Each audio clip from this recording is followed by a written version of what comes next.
Hey there, we're those Sci-Fi guys, and this is Those Sci-Fi Guys show. Just two working dudes with way different lives, different jobs, but a whole lot of love for science fiction and the fun that comes with. We're your hosts, and we are back. I am P.S. McKay, coming to you with a pinched nerve in my back. And boy, it's just telling me that I'm getting older. And I don't have anything else witty to say. I didn't even write it down, as you can tell. I'm DT Catman, and I don't need a scriptwriter. Oh, burn! son of a bitch! Oh, that was good. That was good. So we're back. DT, how was your time off? It's been a couple weeks since we last recorded. It is for everybody who does celebrate. I hope everybody had a very nice holiday season, no matter what your holidays. And I hope everybody's new year is off to a smashing start. For those who celebrate the Julian calendar.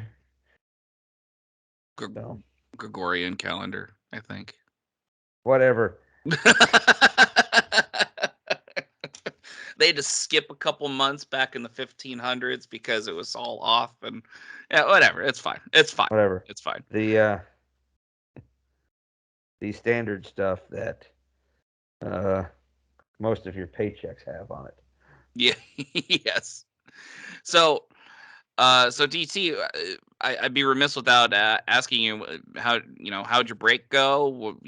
Everything work out well with the family and everything? Well, I did make a short sojourn back to the Midwest to see my darling ladies. Wonderful. Which was quite nice. Too short. Yeah. Came back here, spent New Year's with my sister and her friend before going down and going to see the last regular season Patriot home game with a few friends. And what a last Gillette Stadium. What a final home game that was. Well, it sure was nice to watch them put a whooping on the Jaguars. But I do maintain if they didn't beat the Jaguars, they didn't deserve to go to the playoffs. Agreed. I think everyone would have agreed with that, including Belichick himself. So yes. But how's it feel? I mean, so seeing the Pats sort of back. I mean, he's got his own new quarterback now and everything. Like, does it feel like the train has been righted and the tracks have smoothed out now? Well, it does feel nice to look forward to meaningful January football after that disappointing year off. And it's also does feel a little bit like the universe is back in order to a degree. Well, I mean, it should be commended that it only took a year for the Pats to be able to really readjust after having a quarterback for 2 decades. Yes. And I don't want to put a lot of pressure on Mac because he's shown to be capable. He works hard. He's got the right attitude. Mm-hmm. So I'm not going to go ahead and try to dump all that pressure on him. I just think he's a very solid pick. Good. Easily our best first round draft pick in a while. Well, when was the last time they ever used a first round pick for what it was worth? I mean, they always traded them away, didn't they? Well, let's see. We had N'Keal Harry. Oh, that was a bit of a dud. Well, right. I mean, well, that's what it is. It's almost a lottery system. And then we had 2 in 2018 with Sony Michel, who we traded away, and Isaiah Wynn, who is maddeningly inconsistent. They didn't have a first round pick in either the second or in either 2020 or 2017. The first round pick in 2016, I don't think we used the first round pick in 2016 either. It's been a while. It has been a while, and it was used to actually facilitate the team getting better directly rather than using it as a trade option. So, yes. well, anyway, this isn't about Mind sports, you, but the Patriots did spend a first-round draft pick trading for Brandon Cooks in 2017. So, yeah, if you all can right. get an impact player, even for 1 year, with your first-round pick, Yeah, no, that makes sense. It works. I mean, that's what it's for, right? yes. So I'm just saying it's like out of the blue for Belichick. It's Belichick changed his behavior, and he's not afraid to change his behavior in order to make sure that the team gets better. Right, because he didn't go into a big spending sprees often. Right. Um, and he blew the doors off the place. So. Right. Right.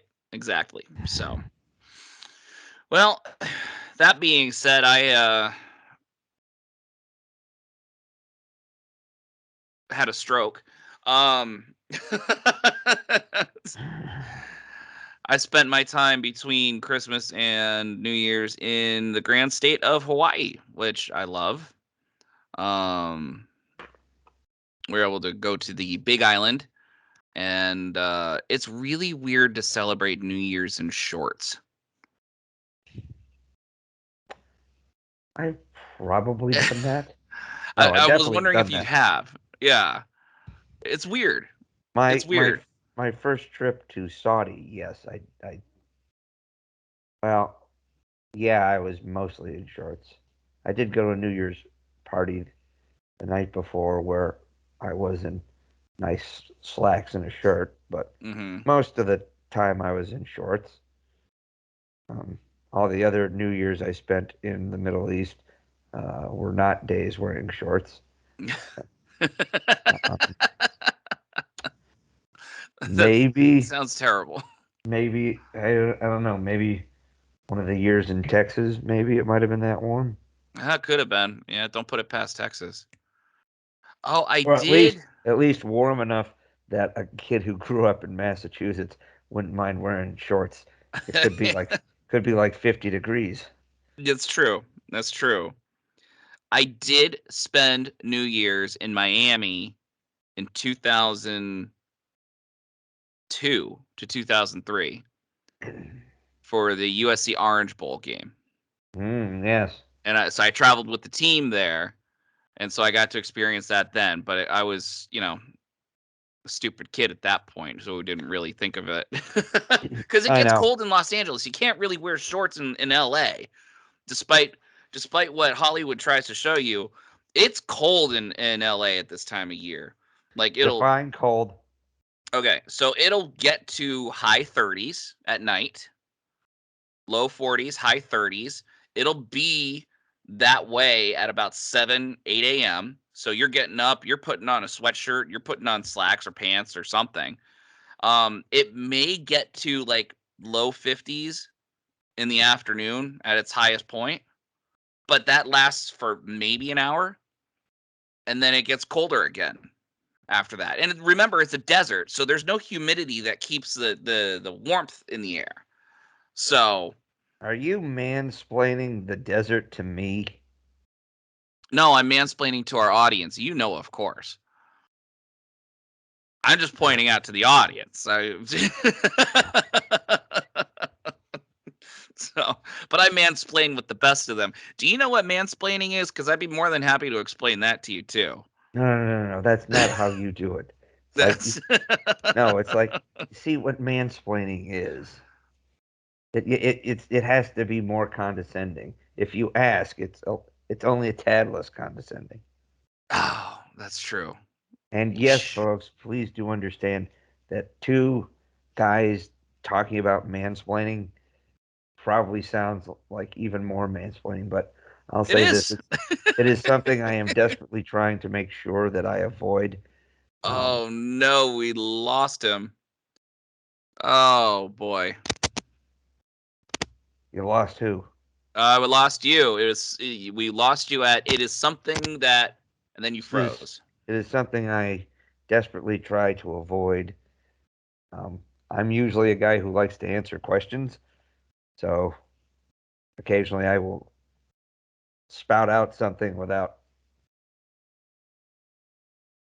answering a rhetorical question can sometimes be a real jackass move. So, folks, Or maybe or maybe the correcting the duck tour guide on a Boston duck tour. you see, that's more of an urban legend.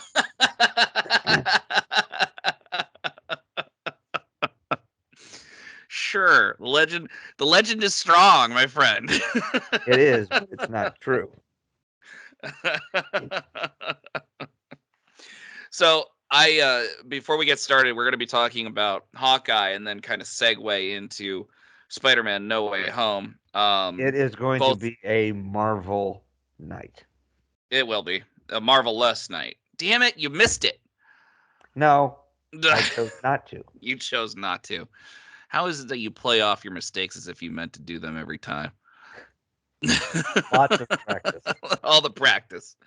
So before we get started, I wanted to let you know that on the in preparation for my plane flight, I downloaded a bunch of episodes of La Brea, Very and nice. I was able to watch. On the way back, I was able to finish up most of the season, and then I finished episode 9. Episode 10 was the season finale. Correct. But I didn't freaking download the final episode. So I'm sitting here. I still haven't had a chance to watch it. But I'm sitting here going, well, son of a bitch, how are they going to get to Topanga? Like, like The bus, I, the the buff. Mastodon Express. Oh my God. No, they just ride the giant sloth that went in and ate all their food. Eloy. So, oh, Jesus. All right, Sid.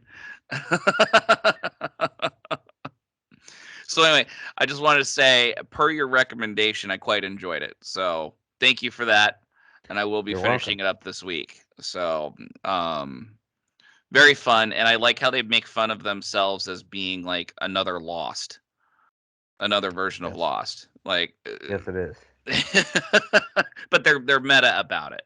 So I like that kind of stuff. There's a self-reflexivity that I don't like in Martin Scorsese's Hugo, where he was self-reflexive with the Hollywood film versus using 3D as another method of telling a story, which I don't know if you got or did you ever see that movie?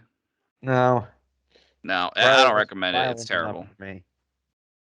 Well, it wasn't violent. No one died, but it was terrible. It was just a But you see, if nobody dies, was it really a Scorsese movie? that's what everyone was asking. Like, Marty, you didn't kill anyone. What's up with you? So, but That was the year he tried to trim his eyebrows. yes. Oh my God. He And see broke through what 3 happens? different pinchers because of it. So, um, anyway, so that being said, it was good. It was a good show. You'll have to get So back to me once you actually finish it. I probably will. I probably will. So that brings us to our next subject, Hawkeye. Thoughts? I enjoyed it. I know people were saying that it was like the lowest stakes, and it was.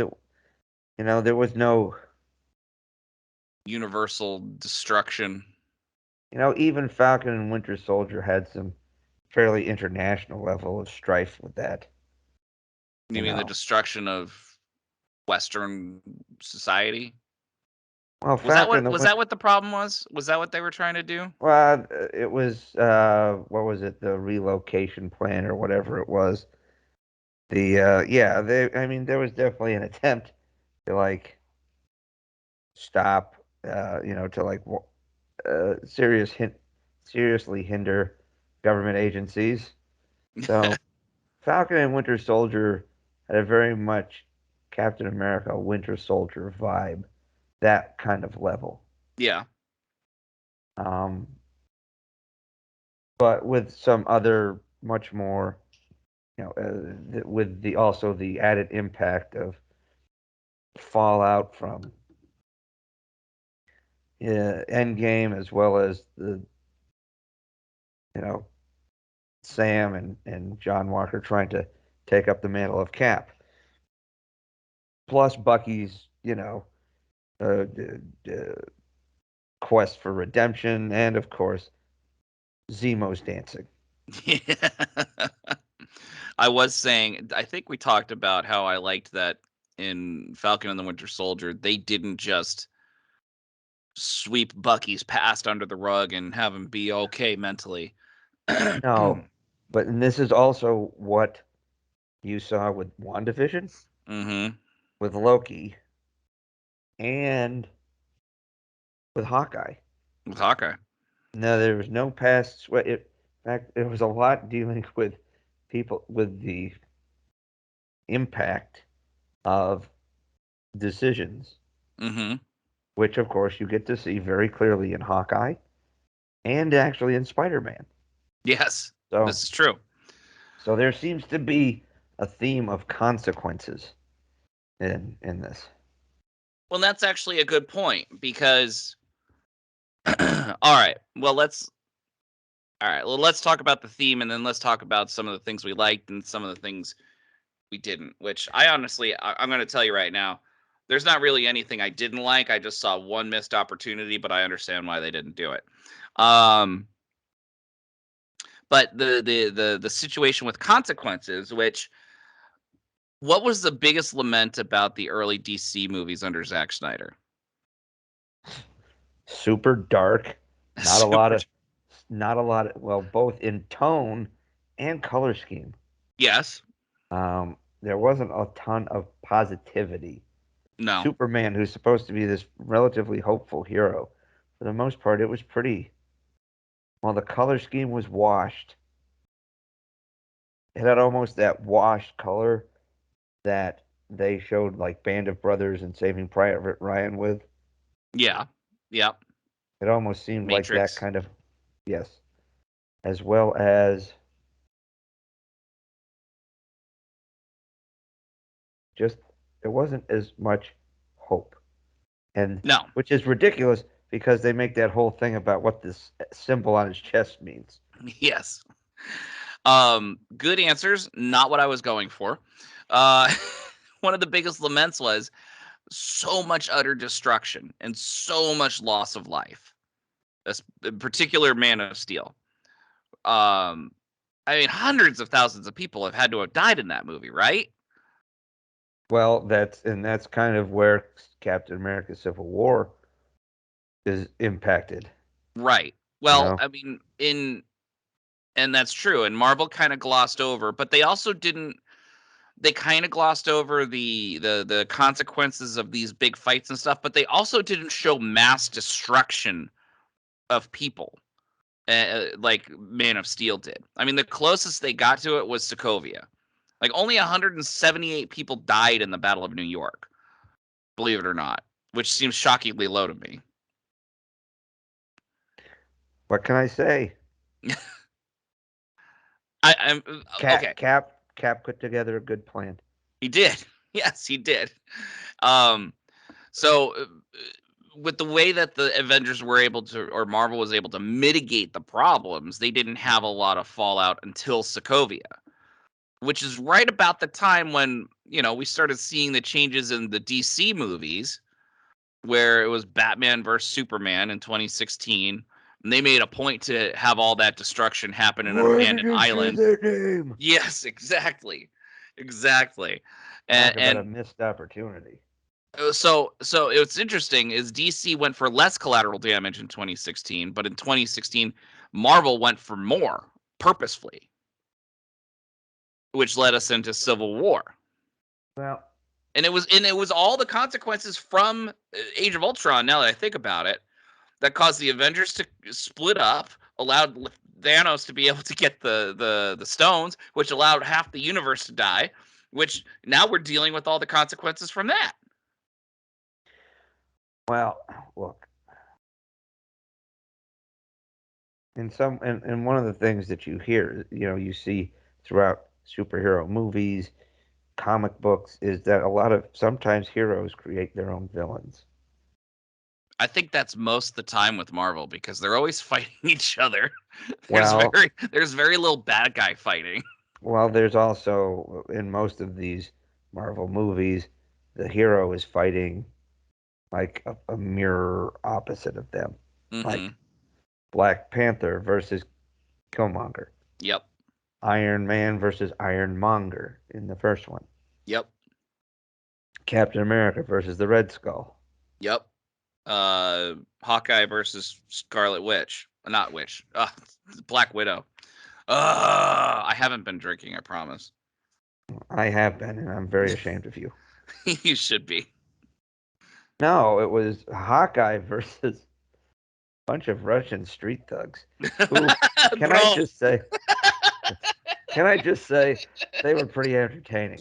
Oh my god. What is it? Was it Help Bro Out or something? What was the name of their moving service? Trust a Bro moving Trust a company. Bro. It was Trust a Bro. Yeah. Of all the cartoonish things that they did, that was probably the most cartoonish situation that I have ever seen. But It that's was great. exactly apparently how these guys really are in the comics. Yeah, no, it's true, and they played it up. They weren't ashamed of it. They weren't afraid to hide it. Um, so thank you for bringing that up. That was one thing I really liked, the cartoonish tracksuit mafia, Well, and all if of them you saying "bro." right, and if you look at Hawkeye, you either have really serious characters Mm-hmm. or cartoons. I mean, look at what was his name, Jack, uh, Kate Bishop's soon-to-be father-in-law. Oh my God, yes. Who I thought was much more of a problem than he turned out to be. Right. Which is actually one of the things I kind of enjoyed was just how truly Armand, wasn't buffoon it Armand? that was Armand his the Eighth. uncle. Armand the Third was his uncle. That was Jack, wasn't it? Yeah. Yeah, you're right. I cut you And off. Continue. he was really kind of funny. Like he gets out of prison, he shows up with his sword strapped to him, and Hawkeye's like, "It's a weird flex, but okay." Yeah, yeah. But And he then showed he all these gets mad skills. right, and then he gets all giddy that he gets to use it to fight the tracksuit mafia. Mm-hmm. And Which then is awesome. and then you have the LARPers who, and I'll say, one of the things that did perturb me a little bit was the guy saying to Hawkeye, "Dude, you were a superhero in real life. I've never come close." The guy was a firefighter, I know. I and found the one of the irony other in that LARPers was too. a cop. I'm like, like, dude, seriously, you But that guys. was us. I'm like, you'd think somebody really should have been like Clint, but somebody else should have said like, um, "Don't you run into like burning buildings?" Yeah, Shit yeah. like that. Or, Although or, Clint walking around is like, "I fought Thanos," when he's yeah. being told he's got to lose to the LARPer dude just so he can get the Ronin suit back. Yep. I fought Thanos. That was great. That You had know, Mrs. McKay crying. She was laughing so hard that scene. it. There was some good humor in the show. Mm-hmm. Definitely, and you can go ahead and take WandaVision aside, particularly in the first couple episodes, because all the TV shows they were parodying were comedies, right? Right. They're sitcoms. So, but there was always that underlying like creepiness, like there was something evil or mysterious going on. Right. Very like Stepford Wives kind of thing. Yeah, there was something underneath that we knew was there. We Right. just couldn't pinpoint it, but we knew it was there. So we Right. couldn't take it for what the facade value had. Right. So go ahead and take out the fact that they really spent like the bulk of 2 episodes being sitcoms. Mm-hmm. Um, which at times were funny, especially when you realize just how absurd some of those old shows were. Oh yeah. But this one was pretty funny. I really enjoyed the hilarious interactions between Kate Bishop and Yelena Belova. Kid Bishop. And what I really think is funny because it definitely seems like Yelena has a girl crush on Kate. She might. It's not out of the realm. And Kate I'm okay with that. and Kate definitely has this like a little bit of like shock and awe of Yelena's skill set and everything. Like Oh when they're yeah. in the elevator after like beating each other through the thing, and they're like Tanya's like, "Hey, that was a good move." Oh, thanks. This is what. Yeah. But then when they're sitting eating the whatever it is, macaroni and cheese, Yep. it's I think she put there. hot sauce in it. Yeah, which apparently was all Florence Pugh.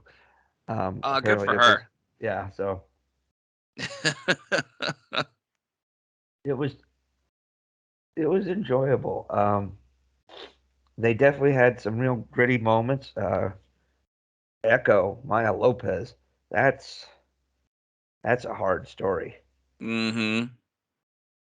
Kingpin offed her dad. And by the way, Vincent D'Onofrio back as the Kingpin. I Tell me couldn't that just stop.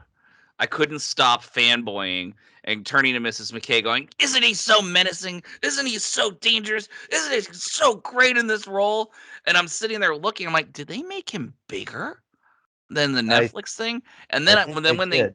when he tore off the car door, I Mhm. realized, oh, okay, they powered him up. They powered him up just a little bit, which wouldn't surprise me considering he was probably around during the blip, the 5-year period, and he probably was looking for some juicing. You know what I mean? Yeah, I think it's fascinating. One, the fact that despite all the issues that Marvel Studios had with the Marvel Netflix and the Marvel television, which is a little frustrating. It's not Yes. nearly as bad as what has done to its TV properties, but um, it's nice that they've brought Vincent D'Onofrio back as the Kingpin, Mm-hmm. and as we'll discuss, somebody else came back from Netflix, Yep.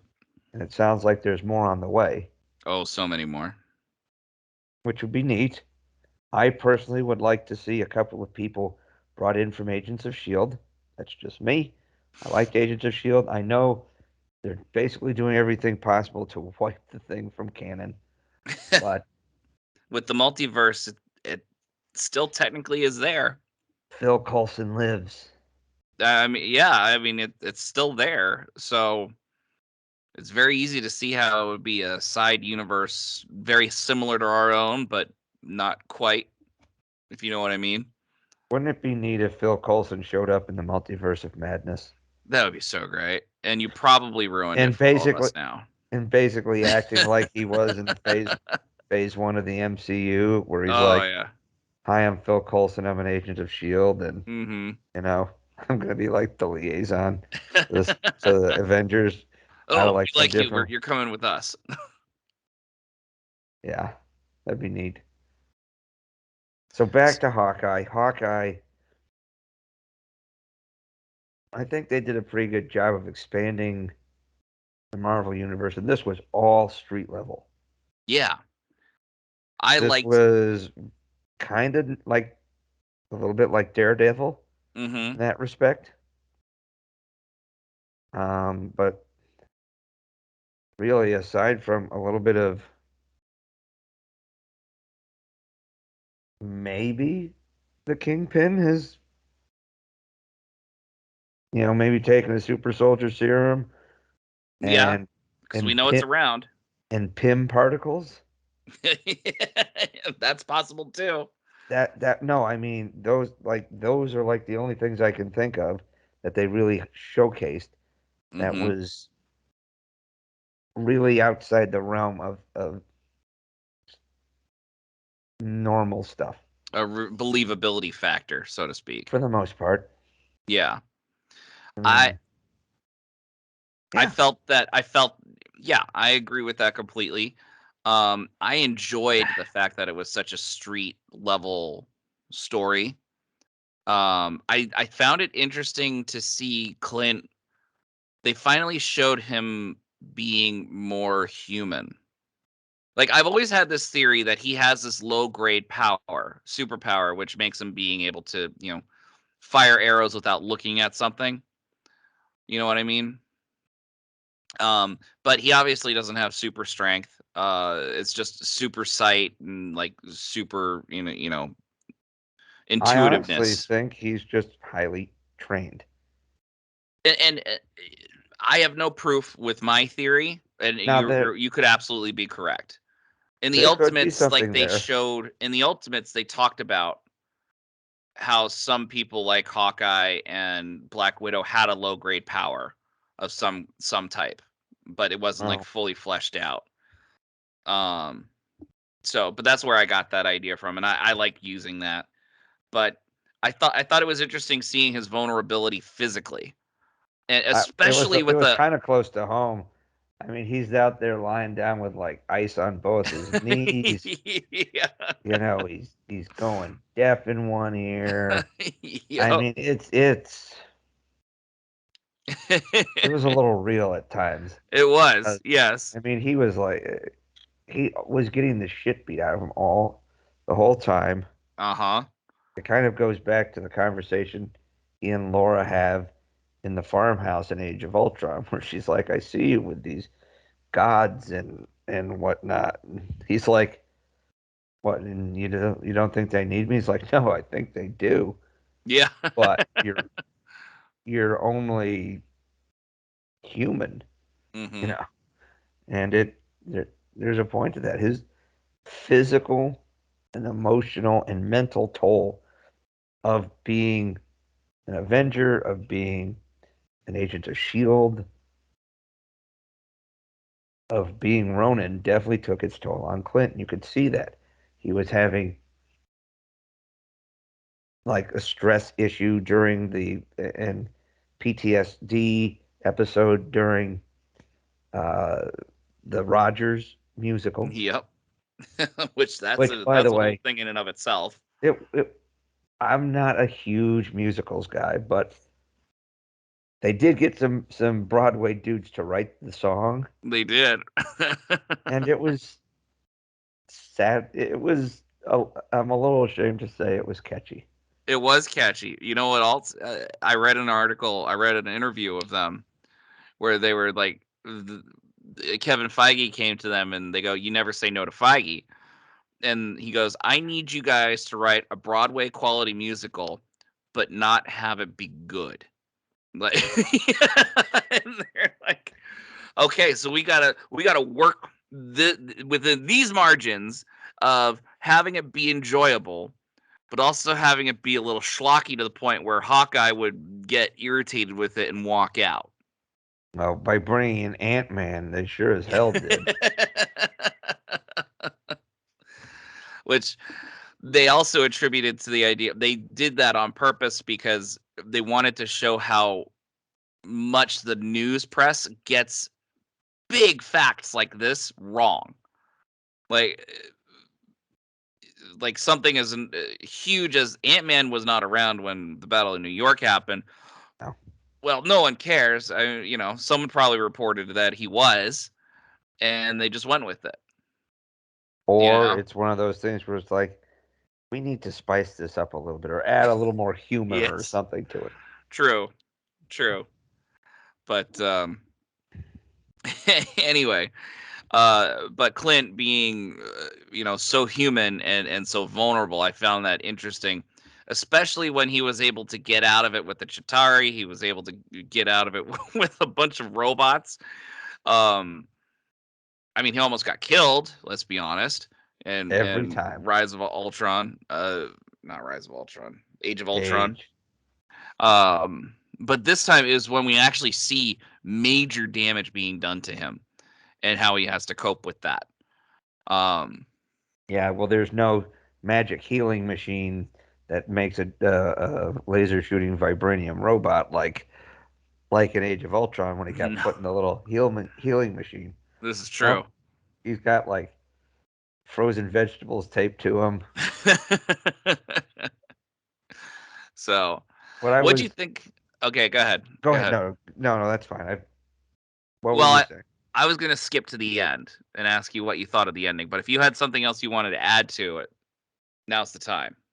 Well, right now we know that this is definitely going to spin off at least one TV show. Explain. I think I know where you're going, but I don't want to step on your Maya words. Lopez becomes Echo. Oh, that's So right. Yeah. we know that that is happening. That has been announced. Yep. So likely you will see the fallout from this. There is at some point Elena Belova is going to show up. And what I am very curious about is how does Elaine from Seinfeld and uh, uh,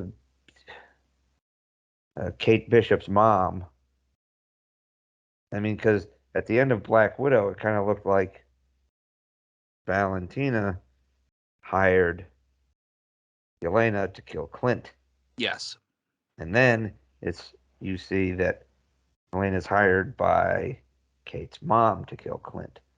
So Yep. I'm hoping that there's something that factors those in because that Black Widow was supposed to be Valentina's first appearance, Correct. not in Falcon the Winter Soldier because of all the shit show that went on with Black Widow. So Right. Right. It'll be interesting to see how they tie it together. There is a rumor that Valentina is actually going to be behind the Thunderbolts. formation of the Thunderbolts or the Dark Avengers. I was going to say, I think it was, I was going to say Dark Avengers, but Thunderbolts makes more sense. Well, that yeah, I could see her working with Ross, Mm-hmm. getting their hands on Zemo, Yelena, possibly Abomination. Oh, they'll get Abomination. They're bringing there was a Well, reason why they showed him in Shang-Chi. well, he's also I think supposed to show up in She-Hulk, Oh yeah, definitely. along with Mark Ruffalo back as Bruce Banner. Mm-hmm. So interesting. Um, I enjoyed Hawkeye. I get that when some people said it wasn't as maybe impactful to the overall story of the MCU, I now doubt that because I really do think that the Kingpin is still alive. Oh, he's alive. They can't just bring him back like this and have him go out like a punk No, bitch at the end. no, they didn't show him dying, so he's alive. Fixed or So it didn't happen. exactly that's how comic books work. You Right. can't have an off-screen death.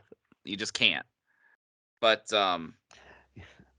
at the end, speaking of Are we Kingpin, talking the end or are we talking the post-credit scene? not the post credit. I mean, we already kind of talked about the post credit scene, but Not okay. So really quick before we do that, do you feel like we were screwed by not getting a true post-credit scene? no, not at all. I know that a lot of people are.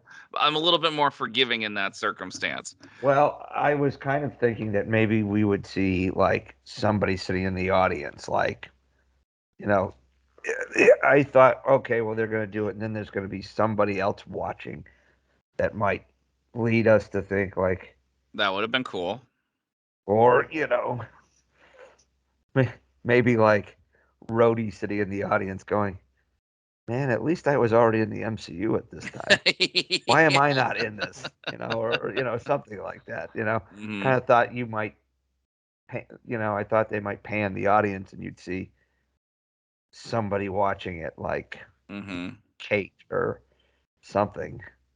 That would have been fun. Or But or or even Yelena or something like that. I I was gonna just say that Daredevil, but why would he be watching a musical? well, I'm sure he could hear it. Yeah.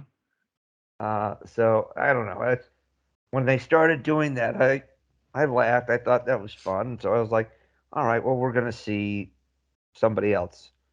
Nope, it was just a straight Nope. up musical number, Yep. which wasn't bad because it was kind of neat to see the whole thing from the beginning and end. Um, I liked it. I enjoyed that. I thought it was great. but I also know So why Clint walked out. yes, we all know that too. They did a great job. They made it a catchy tune, but also very cheesy to the point where you can't really take that seriously, you know? Well, I mean, they have all the Avengers dressed like frat bros. Yes. This is true too, with the Hulk with the hood on. Yeah. But so so going to the end, we're gonna this will help us segue a little bit into Spider-Man No Way Home. I immensely enjoyed the fight scene at Rockefeller Center. I thought it was great. I thought I thought it was great that they paired up Kate Bishop with fighting Kingpin, which scared me, to be honest with you. But yeah. it showed her acumen pretty well. Hmm. Um, and then all the Trusted Bros, just running. I mean, an endless stream of Trusted Bros coming down. Um, I was convinced. I was absolutely positively convinced that they were going to need help from an outside source. It was either going to be Daredevil or Spider-Man. I actually thought Yelena or Maya would show up and lend a hand in the big fight. Um, That's like, a more like, like, reasonable. That's a like much more Yelena would, reasonable situation. Yes. like Yelena would show up and like, okay, I get to kill Clint, not you Yeah. schmucks. So she just waited for Clint to be basically exhausted hmm And then before and then she he de-armed her with his words. disarmed. Okay. Yeah, you're right. You're absolutely right. He disarmed her with his words. Yeah. Well, I think it was interesting. I'm definitely glad they didn't try to shoehorn him into taking her home for Christmas. True. He So took Kate home, which he is took fine Kate home. because she did send her mother to jail. hmm Uh, But you it can see was why I would expect Daredevil or Spider-Man, right? yeah, Because we literally saw Rockefeller Center at the end of Spider-Man No Way Home. It was we did, literally the same year, the same time period. and we saw the Captain America shield. They In talked about oh it. Elena talked about it. Yep. well, I'm a little. I Did we mean, actually see the shield on the Statue of Liberty? I don't think we did. I think she just talked about it. no, but you saw that they were working on it. I think you Uh, did see a little bit of the Statue of Liberty with like stuff being worked on or something. I think I missed that. I mean, No, you know what? I think there was like an overshot of like New York, and it was standing because they were working on it in Spider-Man. right. And then Which, it should have come on, been. guys, would you just fucking put it in order? It's making my head hurt right now. No, because you have to think now. It's unnecessarily complicating the plot, which makes it Well, seem more boy, they really sophisticated. unnecessarily complicated it with fucking their timeline snafu in Spider-Man Homecoming. Oh, I know, and I can bet heads rolled with Kevin Feige. Like just he was walking through Sony, going, "What the filth and filth and filth." But but Uh, yeah. So out of Before we all, switch fully to yeah, no, I'm not switching yet. fully to Spider-Man, I wanted to say this. I was always thought that, you know, Linda Cardellini as uh, Laura Barton needed even just a little bit more screen time. You know, Yes, she's a decent actress. She provided a little bit of humanity when people needed it, and you got like 3 lines combined in Endgame after her not appearing in Civil War, Infinity War. True. You Was the know, only other time we saw her? It was Endgame and Civil and Age of Ultron, wasn't it? I think so until now.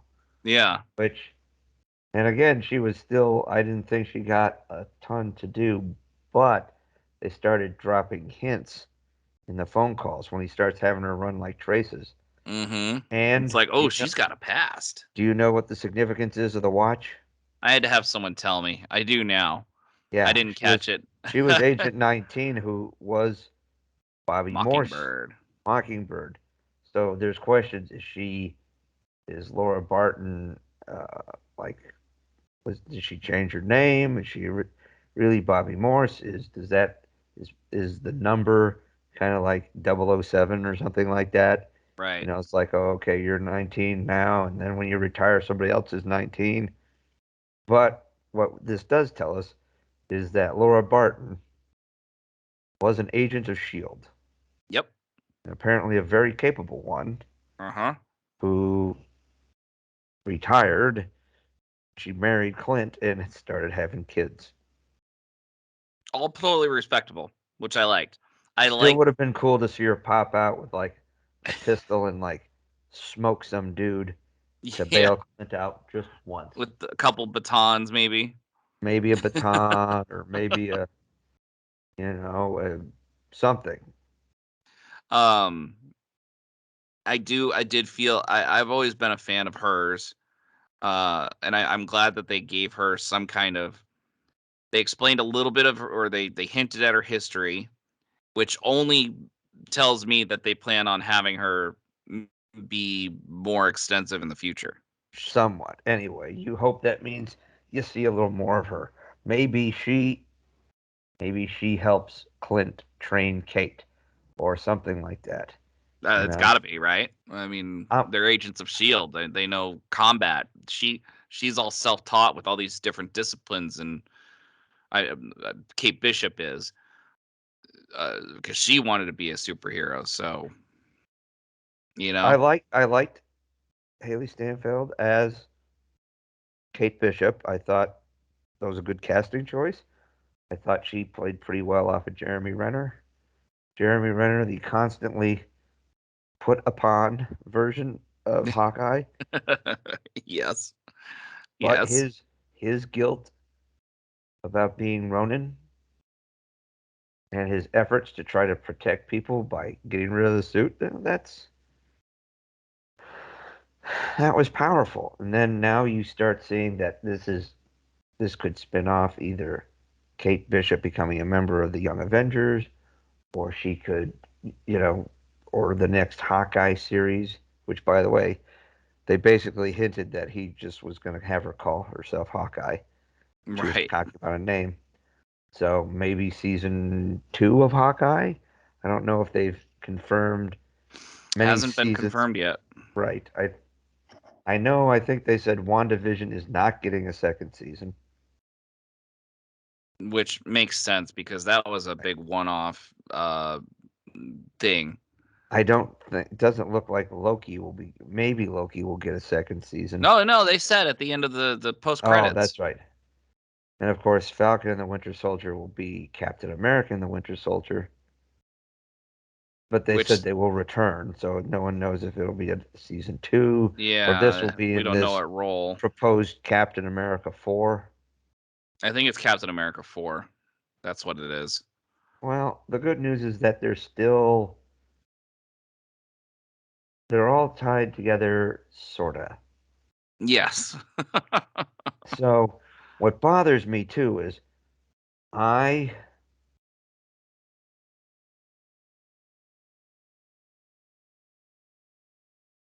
I think we all definitely thought that all of these series were going to tie closer together. I think there was probably some unfair exceptions about that. Like you didn't see any hint of Loki in Any of the other series. What if? I'm taking What If out of the equation. Okay, What If does need to come out of the equation, basically, because they can do whatever they want in that. Sure. Um, But what you did you know, what did you want them to do? I guess. it's not so much what I wanted. I just essentially thought that they might be a little like Mm-hmm. something like WandaVision might have triggered something to do with Loki, or Okay. or maybe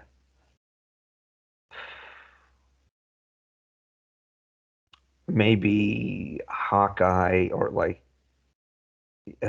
maybe Sam Wilson shows up in maybe he reaches out to Clint or something. Kind of thought that some of these series might tie or together. I mean, if you were looking at it like Loki and WandaVision would have the greatest chance of connecting, I think, with these, and Yeah. Falcon Winter Soldier and Hawkeye would be or just based off of their subject matter. Yes. Or like or somebody reaching out to Clint to talk with Bucky, the two of them talking about their lives as assassins and the Eh, regrets they have of that. Something like that. yeah, all valid. I had none of those expectations, and I don't know what that says about me. Well, and don't I forget, everybody thought Mephisto was going to be like the big bad Oh yeah. running underneath at least the supernatural versions, like Right. WandaVision and Loki, like there would be Mephisto. I didn't really think after watching Falcon and the Winter Soldier, I didn't think Mephisto would show up there. No. But Well, this will prompt my question then. Out of all the series, how would you rank them? Favorite to least favorite? You can take again, What If out of the I'm equation. taking What If out of the equation, although I did find that very enjoyable, I did too. and I liked the different takes. Dead air. Okay, so I would say, the- and I think the ones I was really looking most forward to, and I will bring What If back into it because as soon as I heard of What If, I thought this was going to be pretty neat.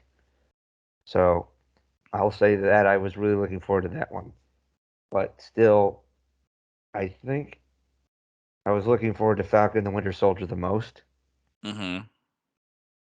Hawkeye,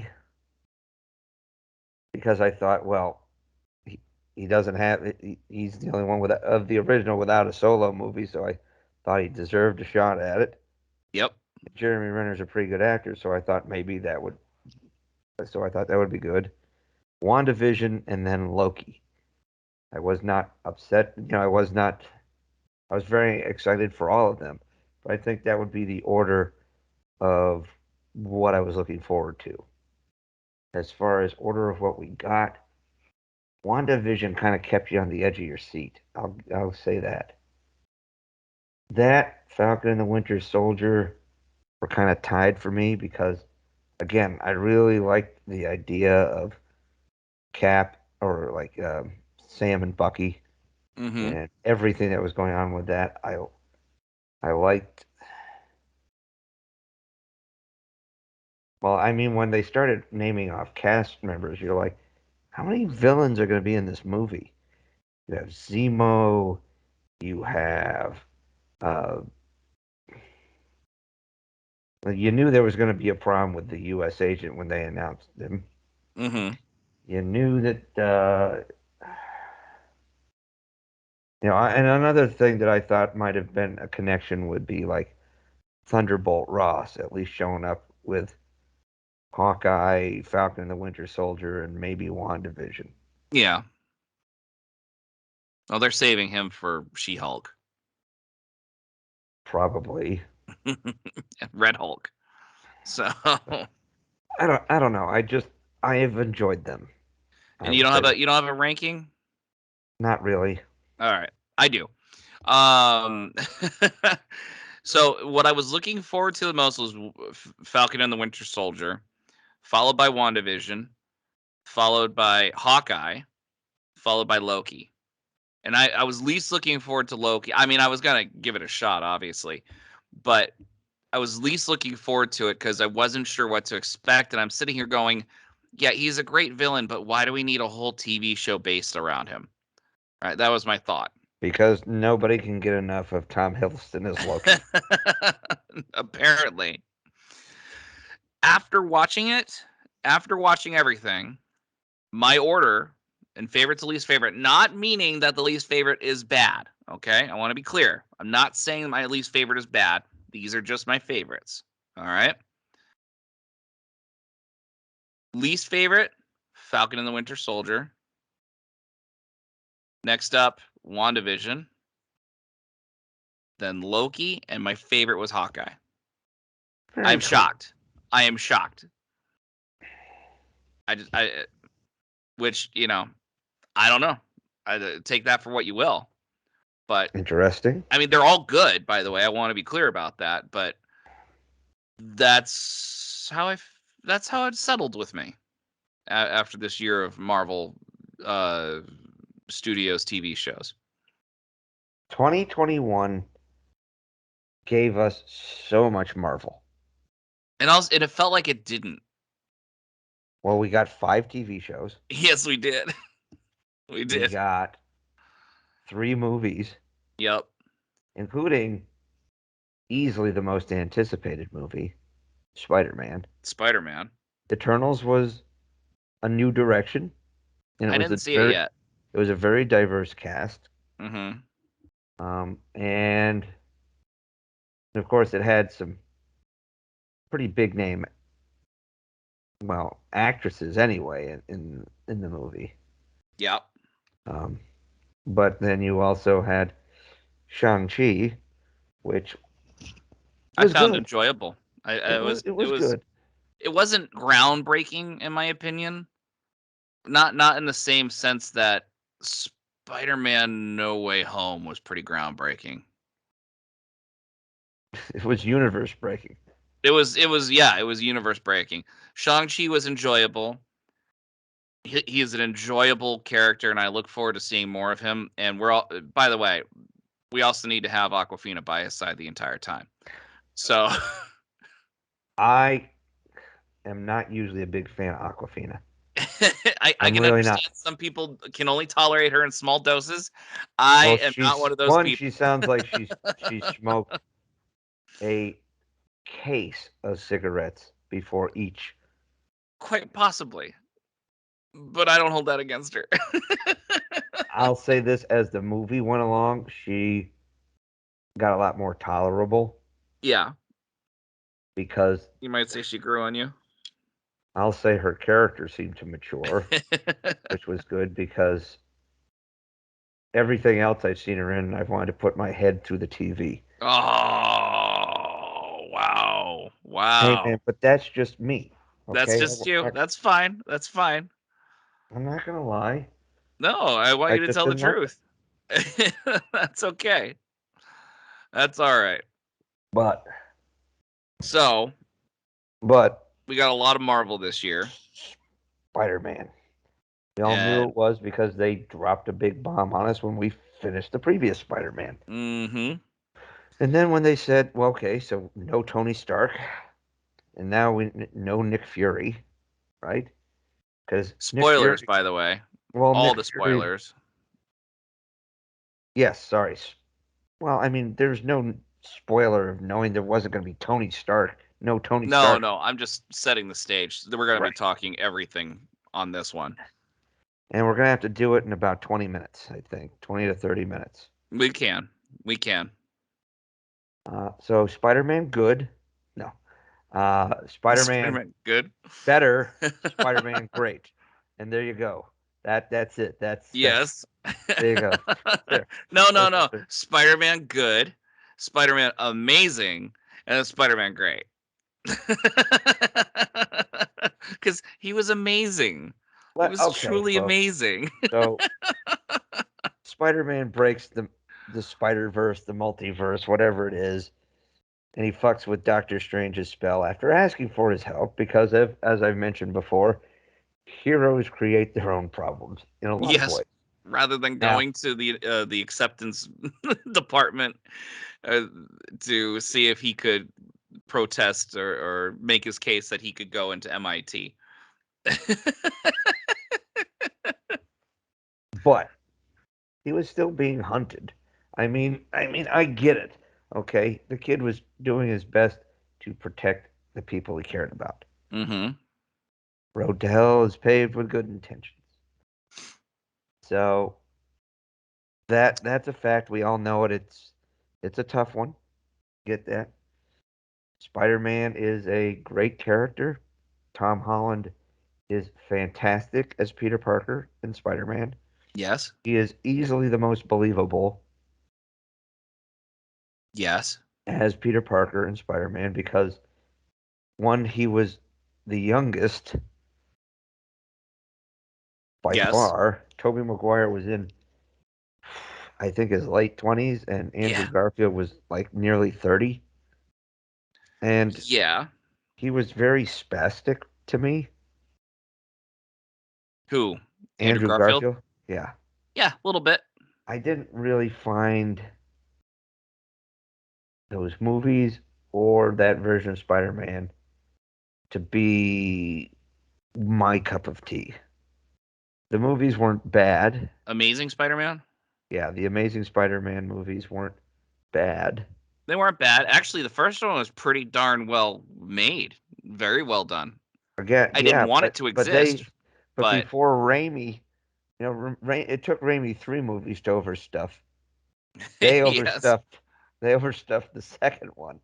Well, we can blame Avi Arad for that and Amy Pascal. So I don't even know who they are. So, heads of Sony. Heads of Sony. well, boo for them.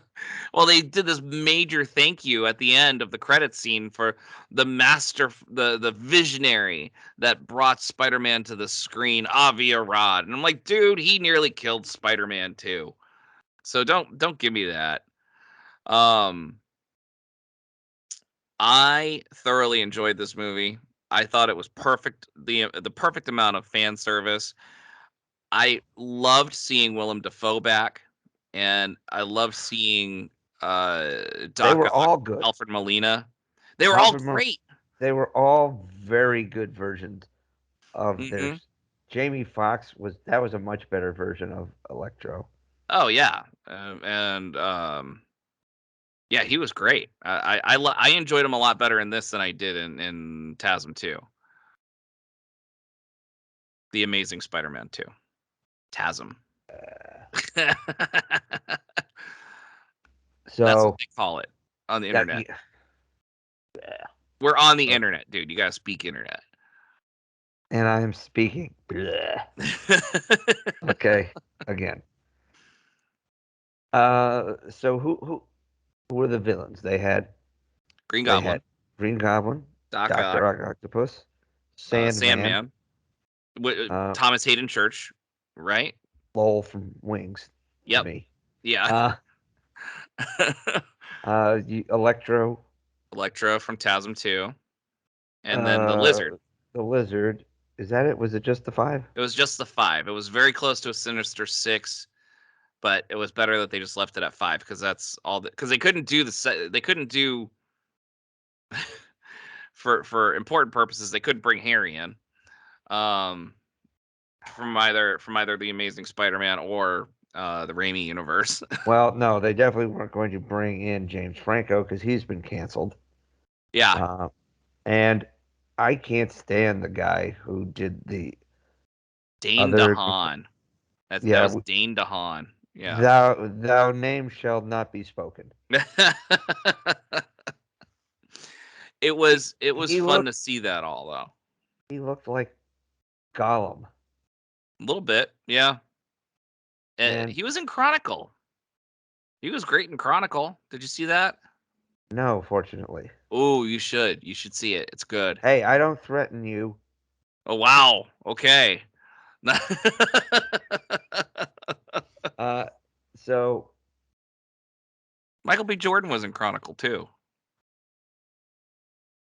he, he was in Creed, man. Yeah. Creed himself. Yeah, but we don't talk about one of the We, other things he was in. no. No. Easily one of the best Marvel villains they had out there, though, Yes, absolutely. because Uh, he was kind of right. uh, uh, yeah. That was the I mean, awkward part, right? that he had a lot of truth to his. Yeah. to his motivation, yes. Um Um. Let me think here. Well, I mean, so they brought back 8 people from the previous 5 spider. Well, 9 people who were in the previous 10, I guess, if you want to include the Venom. yeah. Yeah. I mean, they No, really that brought was in they yeah. brought in a lot from all of these interconnected, Mhm. or actually really more disparate Spider-Man universes. Yes. I mean, all we were missing is John Mulaney as the voice of Spider-Ham, As one does. or Nick Cage as Spider Noir. Yes, Spider Noir. Let me get it. Can I just say how much I really loved Spider-Man Into the Spider-Verse? Yes. You can. It And was I so agree with good, you. and my kid loved it. She I and got to she didn't want to go see Tom Holland, but she did want to go see Into the Wow. Spider. Wow. I think it was the visuals that really Yeah. got her, Oh yeah, the visuals are I mean, yeah, definitely. and the voice cast of that movie was absurd. Haley Steinfeld as Spider-Gwen. Chris Pine is the original Spider-Man. Yeah. I Now, mean, here's my lament about that. About Into the Spider-Verse for all of its wonder and mastery and everything. uh-huh. I feel like it took away some of the magic of seeing Toby and Andrew and Tom together on screen as the 3 Spider-Men. You know what? I was worried about that when I was sitting there because I was like Into the Spider-Verse, and then as I watched them work together, I was like, nah, no. Well, it was I am thoroughly enjoying these as 2 separate events. true, and they are, You know, and and they absolutely are. I'd be lying if I said when I saw the Justice League movie that I didn't enjoy seeing all the superheroes together fighting, Steppenwolf and stuff. And I still haven't seen the Snyder cut. So, You're gonna have to carve out a day for that one. but I also really loved watching all the Arrowverse crossovers, the really big ones, Mm-hmm. like Crisis on Earth X and Elseworlds and Crisis on Infinite Earths, where all of a sudden you have like everybody from like Superman to uh, Green Arrow and the Flash and all of these great supporting heroes that they brought up in these TV shows standing side by side. Really, some of those started to look a little bit like Justice League Unlimited cartoon. Yes. Yeah. Was pretty neat. Um, but without trying to get too sidetracked, Spider-Man and Spider-Verse, I was able to separate. I enjoyed them both for what they were. I did too. I just was what bummed me out, and I wouldn't say bummed. It was just I was like, oh, I had already kind of seen this already. Not the Uh, story. Story's really, different. they misnamed the movie. It shouldn't have been Spider-Man No Way Home. It should have been Doctor Strange and the Spider-Verse of Madness. Yeah, that's true. That would have been good. Um, I The internet tonight. There we are.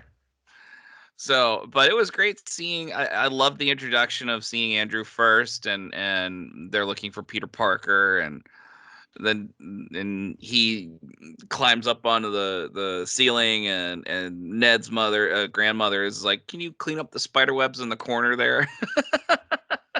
Which I'll say that he was much less spastic, and he yes. definitely was a little. And I get it; he's supposed to be playing a high school kid at 30 years old. Well, he's an adult now. I mean, like Right. So after they TASM definitely, 2. but he played that to be as an adult, right? Yes. A little bit more of an adult Peter Parker. And the guilt he had.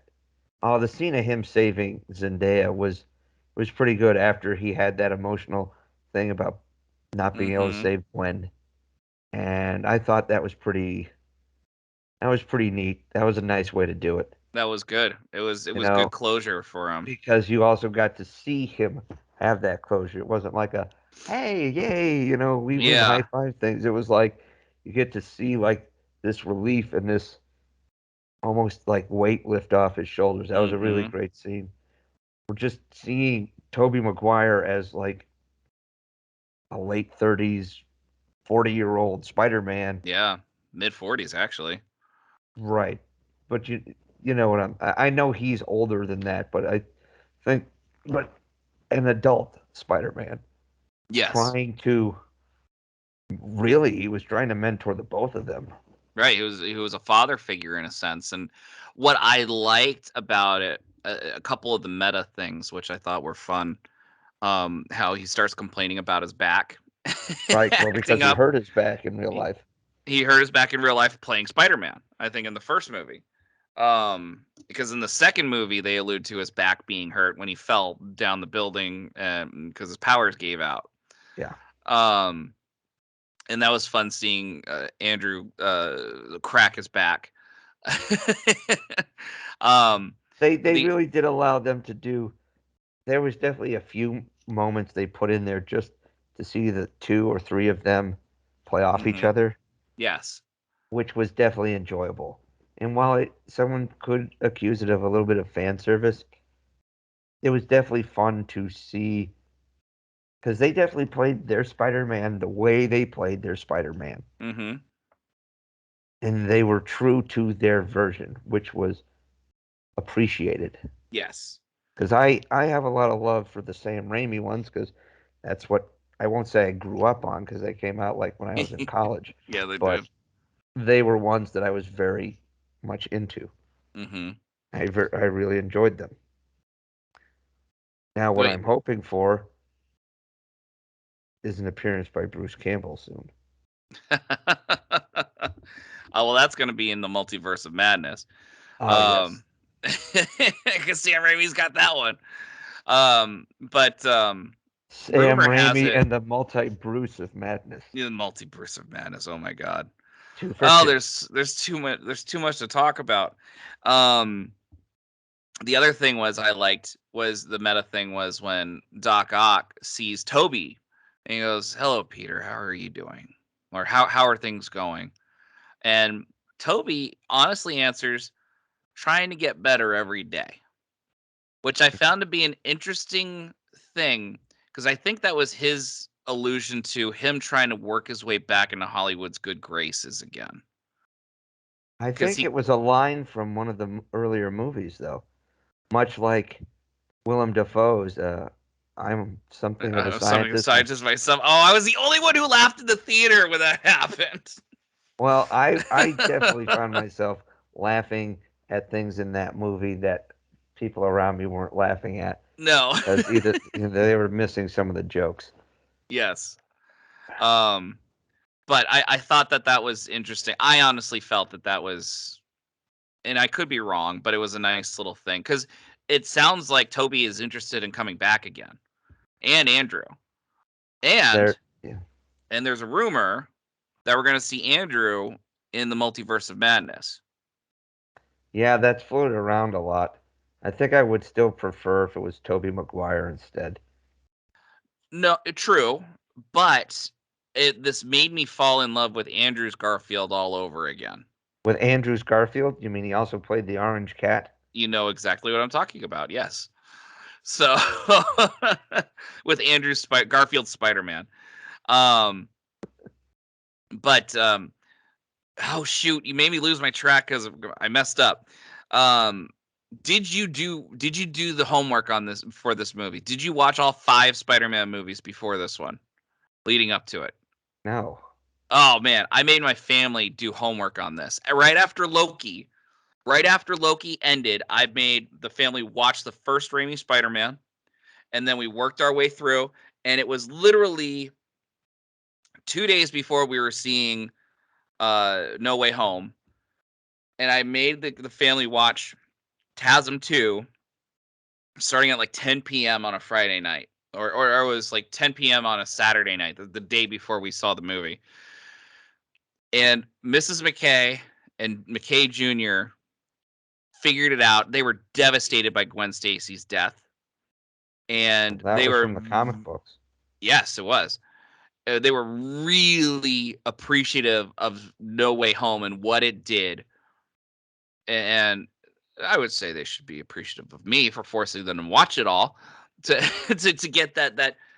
I mean, it really did fill in, having it fresh in your mind. It really did feel nice to see them again, um, referencing those previous It movies in a really sense. tied the room together, It dude. really tied the room together. It was like that carpet. Yep. So, um, anyway, yeah. And then with Spider-Man No Way Home ending the way it did, how did you feel about it? The solution. Well, basically, it was a reboot.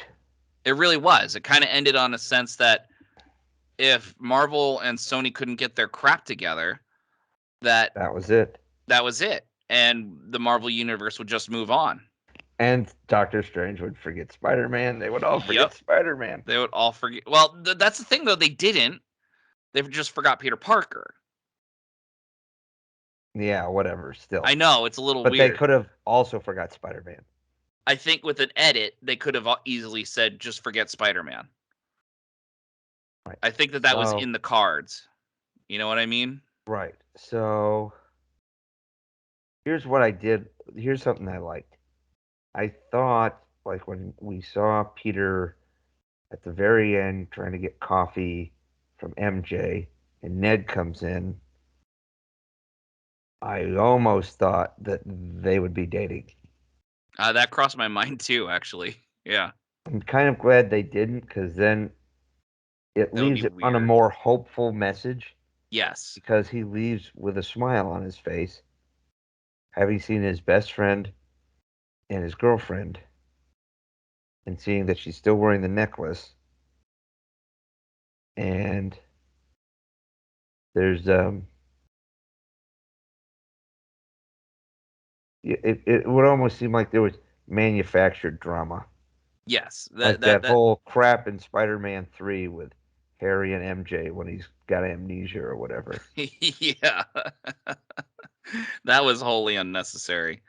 Um, Most of that movie was really unnecessary yeah, because they true. overstuffed it. It could have been 2 separate movies. You're not wrong. You're not wrong, but that's what Sony wanted. And I know So, we got another surprise cameo. Daredevil, which you missed. Did you have to? You didn't need to. There's no point. Yes, I had a snafu and missed the first couple minutes of the movie, but some people wouldn't be an asshole about it. I'm not. Listen, I totally bought tickets to see Star Trek 4, and I missed it completely. You at least were able to watch most of your movie. You saw it years before. You bought tickets as an adult to go Not see it. the same. Not the same. Yeah. All right, I lost the argument. As you normally do. Oh shoot, dude. Still, Them's is fighting words with what I have to do with my career. sounds to me like I didn't miss Daredevil. I just missed Matt Murdock. So you didn't see Daredevil, you saw Matt Murdock, which was a But great cameo. I'm sure it was, and I definitely enjoyed all the other things that came with Into the Spider-Verse of Madness, such as not enough Wong. No. There's never enough Wong. There's never enough Wong. Wong We was need more Wong. hysterical in his limited screen role in Shang-Chi. Mm-hmm. And every time he'd show up and he'd make me laugh and he'd leave, and I'm like, I love Wong. I Yeah. need more Wong. We need more Wong in the MCU. Who would have thought that we would need more of him in the initial impression during Doctor Strange? Because he came off as such an a-hole. And now he's like a lovable. But so was Strange. Strange was a total a-hole. We were expecting that, though. I Right. wasn't expecting Wong to win my heart. Well, he would have those little moments, like when he's listening to Beyonce, when Strange is taking the books from behind him, Yep. or when he just starts laughing his ass off at the end of the movie, in the middle of Hong Kong. Yep. What I am glad to see is that they're bringing Mordo back, because and the trailer for Doctor Strange into the multiverse and the multiverse of madness was basically came right on the heels of this, right? Yeah, it was a post-credit scene. Right. Quote unquote. So you get that. You get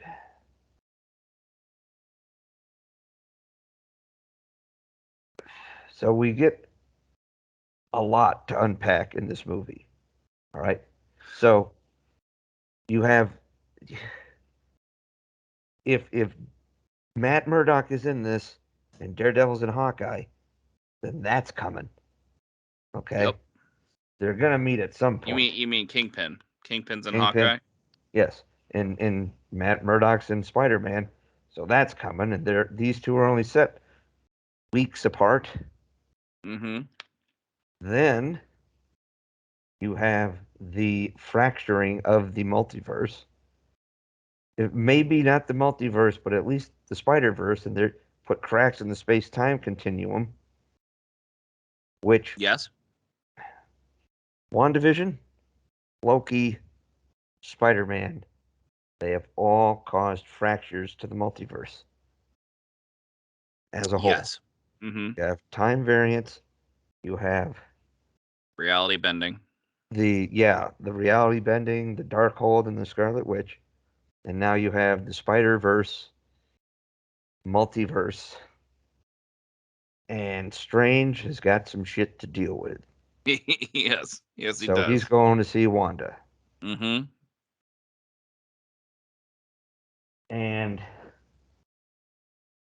we obviously know Mordo's going to show up. Right? Yeah. Sorry, I thought it sounded like you're More Wong. going to add on to it. We're definitely getting more Wong. I look forward to it. Who else? I'm trying to remember who else was. Oh, America Chavez, right? Her? Yeah. What's her character's name? She was an Ugly Betty. No. Sisterhood of the Traveling Pants. That's America Ferrara. Oh, god damn it! No, this is a character. Oh, America Chavez. Yeah. I don't have my Marvel book. There's a girl wearing a jean jacket with a star on it. America Chavez, Marvel. And it's confirmed that she will make her live action debut in Doctor Strange and the Multiverse of Madness. Is a fictional superhero. Second character to use moniker Miss America. Oh. So she's Miss America. Mm-hmm. Interesting. Okay.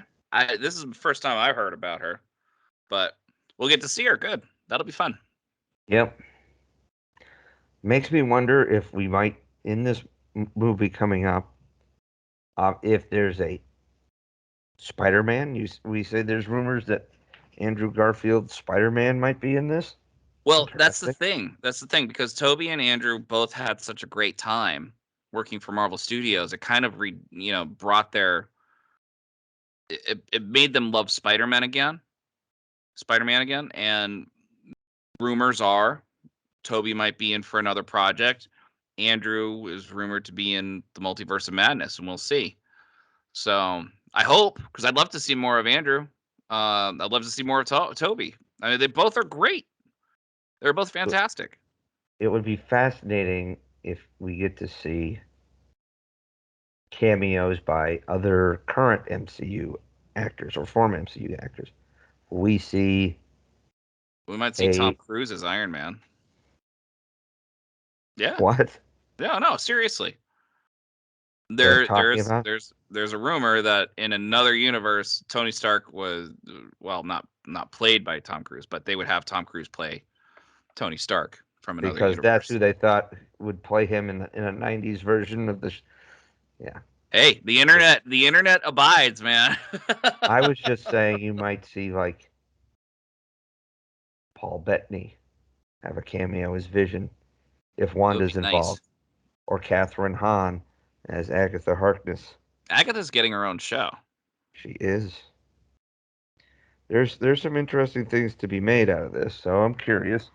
But Spider-Man No Way Home was loaded, and it was So really loaded. enjoyable. It was not a short movie. No, it was not.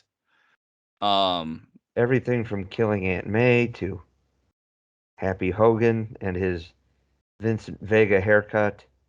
Um,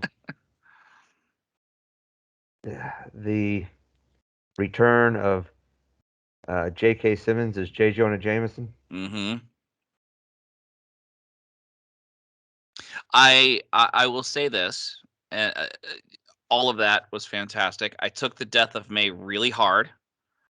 Um, it had to be done, obviously, because Spider-Man. This I didn't know it at the time, but looking back, and other forums have mentioned that this Spider-Man never really demonstrated a loss. I mean, it was implied that Ben Parker died, but they didn't really talk about it. You know, but this was the movie that showed you can't be Spider-Man and have your own life, and it showed Peter Parker making the true sacrifice of losing everything I and don't know. becoming I mean, Spider-Man. I think I'm going to have to protest that one.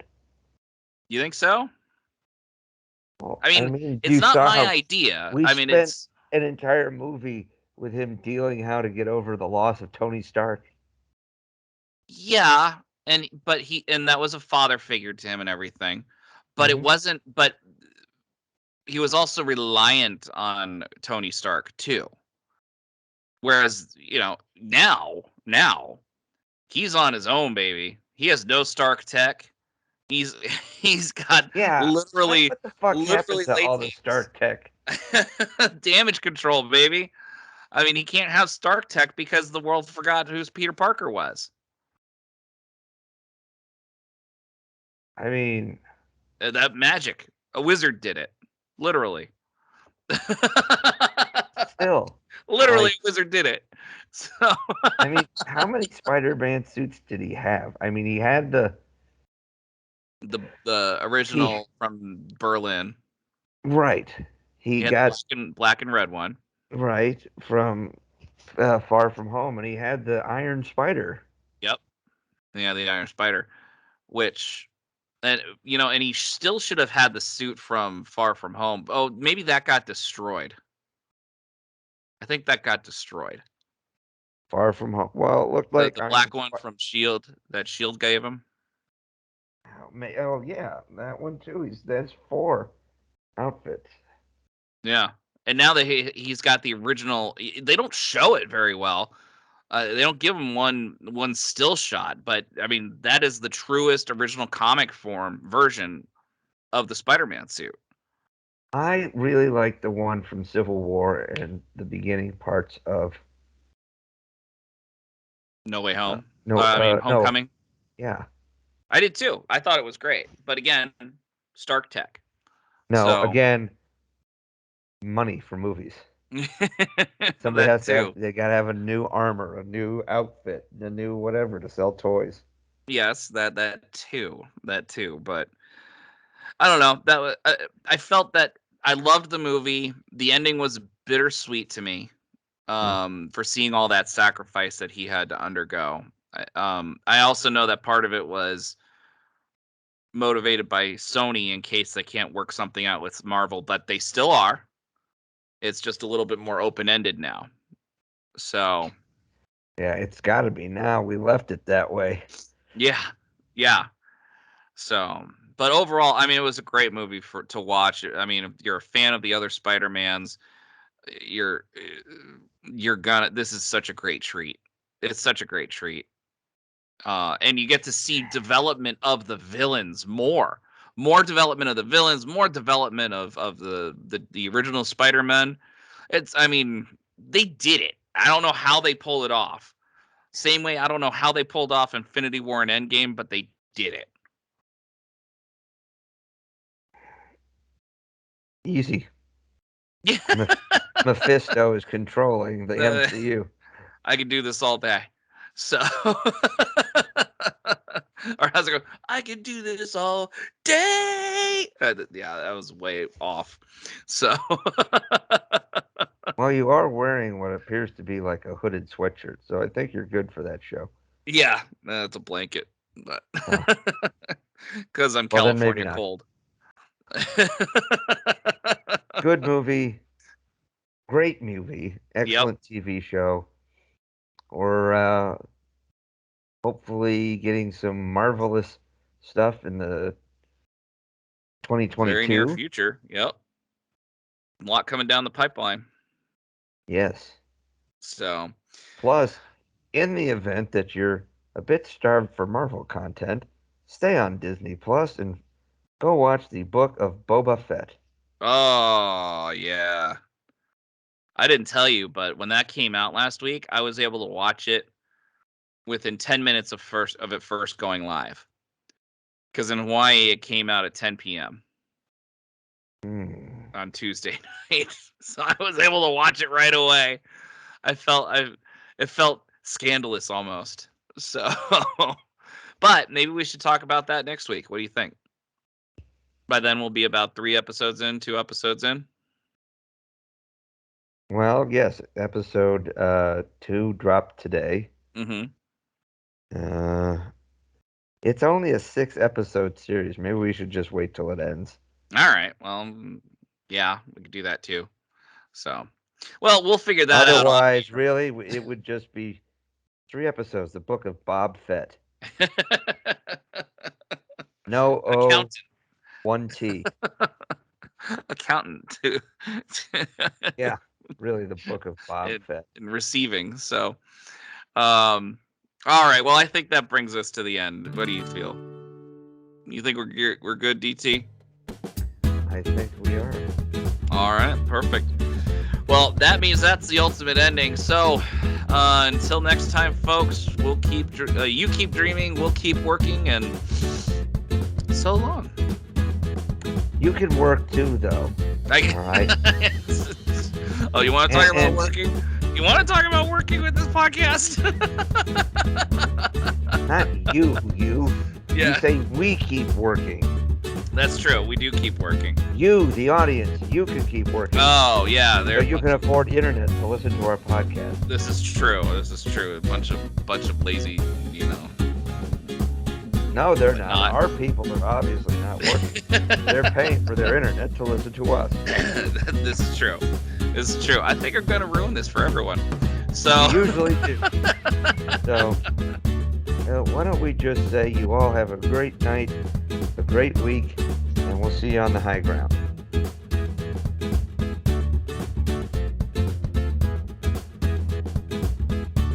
Those Sci-Fi Guys is an independent broadcast by Alpha Site Productions, produced by DT Cavman and PS McKay. Music courtesy of Kevin MacLeod at Incompetech.com. For more information on upcoming episodes, follow PS McKay on Twitter @PSMcKay, or go to thosesciFiguys.com for past episode information.